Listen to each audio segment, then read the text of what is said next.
Along with Secretary Brown and other members of your administration, Mr. President, I just had a very productive and insightful conversation with the distinguished members of your National Information Infrastructure Advisory Council. As you know very well, for the past 2 years, the Council has carefully studied issues related to the national information infrastructure, ranging from educational technology to privacy and security issues over the Internet. And they're here now to present you with their final report. In its report, the Council sets out a vision of where technology can take our nation and how we should get there.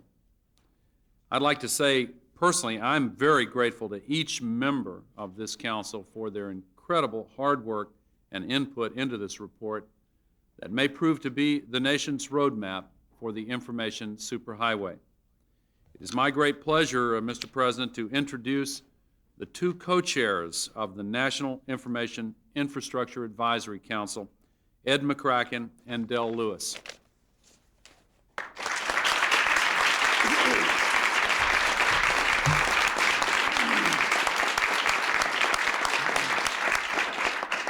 Mr. President, this is truly a remarkable moment.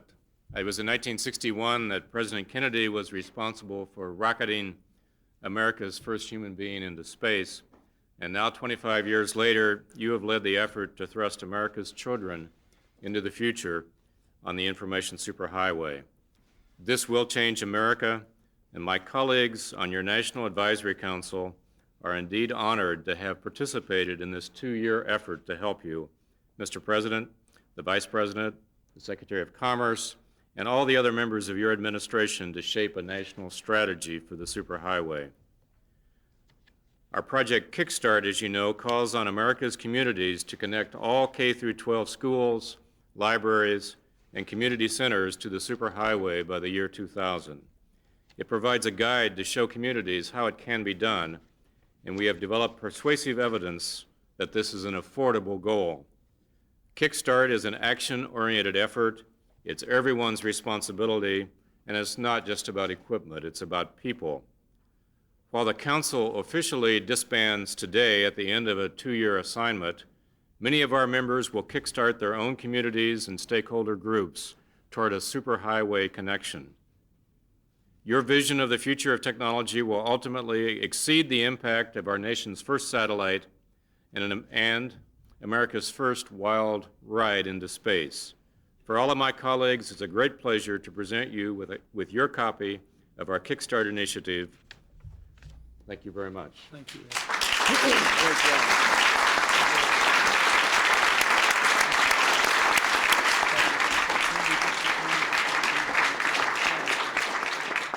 And now Dell Lewis, co-chairman, will present the policy report.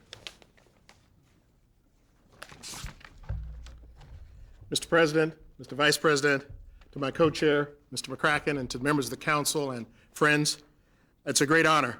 I'd like to talk about one of the favorite themes of your vision for America, Mr. President. It's called opportunity. Your Advisory Council has worked diligently and cohesively in the past 2 years to provide counsel about the shape and form of the information superhighway. After Kickstart, we prepared a policy report, which our Council members appropriately titled A Nation of Opportunity. It provides a policy framework for Kickstart to work successfully. We believe the superhighway will have the greatest impact on the lives of Americans in electronic commerce, education and lifelong learning, health, public safety, and government information and services. The report recommends that the superhighway be developed and deployed by commercial and competitive forces. But it also urges that all individuals should have affordable, ubiquitous, convenient, and functional access. And it says that government should be a vital catalyst and act only if commercial and competitive forces are failing to achieve universal access and services. On another front, the Council provides rules of the road to protect intellectual property, privacy, security, and free speech. And finally, the report offers recommendations about the superhighway's key stakeholders and the roles they should play. It's been a real privilege for me, and on behalf of the Council members, to present you with your copy of our policy report. Thank you for your continued support, and this is your copy of A Nation of Opportunity. Thank you, Mr. President. Thank you very much.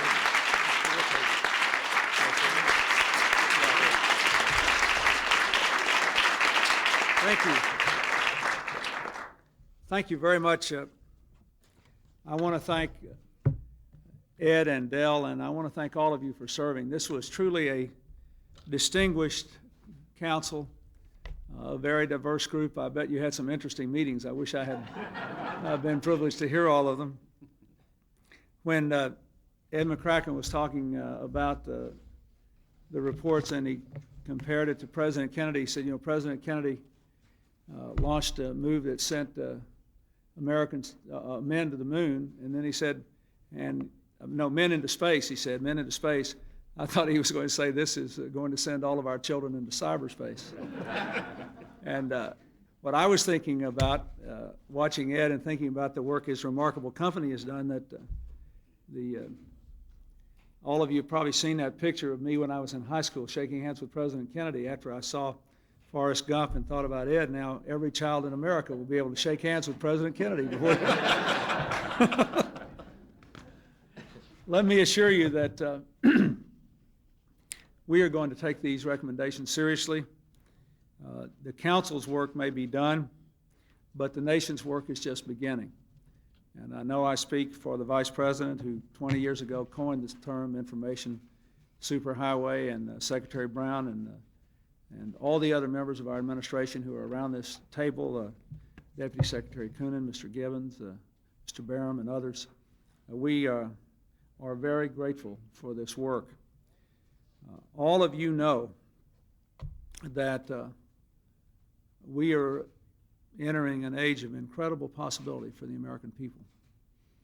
I believe that the signing of the Telecommunications Act of 1996 last week will help to increase those possibilities. And I want to thank Reed Hunt and all others who worked on that legislation, and all of you who supported it. If you just think about what has happened since this council was formed in 1993, the growth of the internet, a hit movie created by computer animation, the explosion of technology, we know that the potential to improve the lives of the American people, both economically and otherwise, is absolutely staggering. And we all know that we are just at the beginning of that process. The thing that I liked so much about the Telecommunications Act is that that act was passed in a manner and requires a certain public interest in its implementation that I think represents the best of what we ought to be doing and how we ought to be doing it. You know, the act in the end passed almost unanimously. And it, to me, represents the model of the public and private cooperation we ought to have for the future in so many ways. It obviously unleashes the forces of the market more than ever before.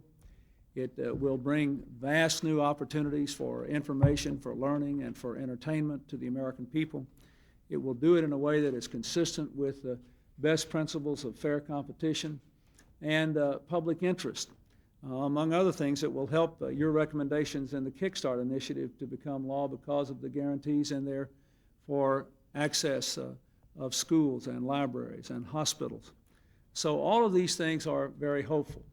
If you think about the challenges facing our country, you just take the ones that I mentioned in the State of the Union, the challenge to build strong families and to give all children a childhood, the challenge to give every American access to the education we need for the 21st century, the challenge to provide greater economic security for Americans in a time when their particular jobs may be less secure than they were in a former economy, the challenge to make our streets safe, to keep our environment clean, to restore integrity to our government, to maintain our leadership in the world. All these things will be aided by the technological explosions symbolized by the information superhighway.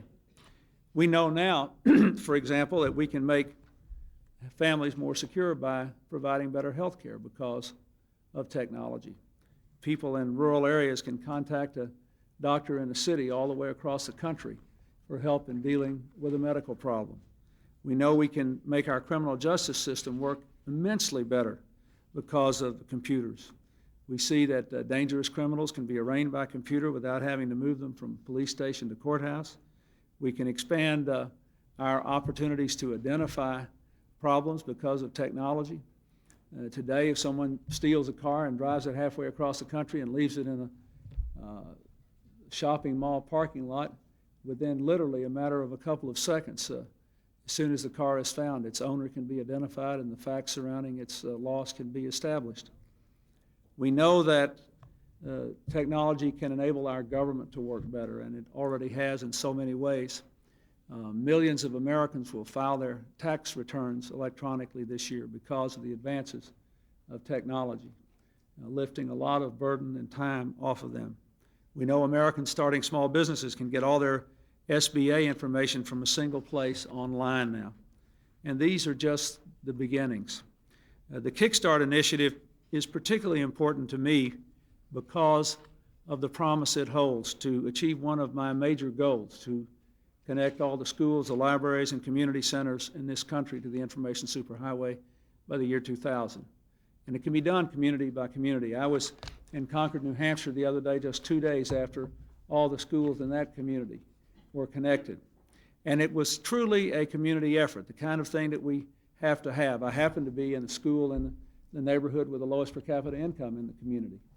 And I saw what local community leaders had done to make equipment available to students that they could take home and share with their parents, even students who came from modest circumstances with parents with no formal education or previous experience. So there's the community grassroots kickstart element of this whole endeavor, I think, is incredibly, incredibly important. And I applaud you for making it a separate report and making sure that we all do our part to help that succeed. As you noted in your report, educational technologies has actually helped to raise educational performance. You can see it in test scores at the Clearview Elementary School in Chula Vista, California, which you mentioned. You also know that it's allowing students around the country to do things they could never have done before, to examine gray whales, to study Hawaii's volcanoes, to explore the Galapagos, all without leaving the classroom. I remember I met a young man not very long ago in Albany, New York, an 8th grader, who had done a research paper on volcanoes entirely based on resources in Australia because of his access to the information superhighway. We know, too, that technology can brighten educational prospects in all kinds of schools, even in areas where achievement had previously been very modest. The Christopher Columbus School in Union City, New Jersey, which you mentioned in your report, is a school I plan to visit later this week to try to highlight the importance of your recommendations and our goal, and to demonstrate to Americans all across this country that it really can make a difference. As I said in my State of the Union address, as we change the nature of work and we change the nature of the workplace, and more organizations become less bureaucratic, less hierarchical, and more flexible, the era of big government is also passing from the scene as defined by big centralized bureaucracies. This government today is the smallest it's been since 1965. By the end of this year, it will be the smallest it's been since 1963. But just because we don't have a big government in a traditional sense doesn't mean that we should have a weak one. Doesn't mean we can allow individuals and families and communities to go back to a time when they had to fend for themselves. In this new world we're facing, we can only take advantage of the opportunities and beat back the problems if we work together. You have set an example, and this report shows the kind of framework of partnership that enables people to make the most of their own lives and communities to do the best they can in seizing their own opportunities that I believe should be followed by Americans in many, many other areas of our nation's life. Your support for the Benton Foundation, which I particularly want to applaud, will help countless schools and libraries and communities learn from each other and speed their progress much faster than would otherwise have been possible. And thanks to the help of Bill Nye, the science guy, with the bow tie that I can't tie, the video produced by Disney and AT&T will make it easier for everyone to understand the information superhighway. I want to thank Bill and Disney and AT&T, and I want to thank all the other companies that have made their own contributions to this endeavor. Finally, let me just emphasize what is to you obvious, but may not be obvious to all of our fellow Americans who have not been exposed to these developments. This is not about technology for technology's sake. It's about using technology to help people work together to realize a better future for themselves and for their families. You have helped to challenge America, and you have shown us the way, a way which offers the promise of the American dream to all of our citizens who are willing to work for us, and offers us a way to continue to work together in a new era. That is the most important lesson I have learned as president. We have to find new ways to work together so that people, as individuals and families and communities, can realize their great promise. And you have done that for us in these two reports. Your country is indebted to you, and I thank you. Thank you very much. Thank you. Thank you, Dell. Thank you. Thank you. Thank you for the support. Thank you. Vice President, thank you. You led the way. You did great. You did great. You led the way. Thank you. Administration's been terrific. Thank you. Thank you so much. You really did a great job. Thank you. Thank you very much. Thank you. Yeah, I think you need to shorten up these people here. The Iowa Democratic Caucus. And what do you think of the result?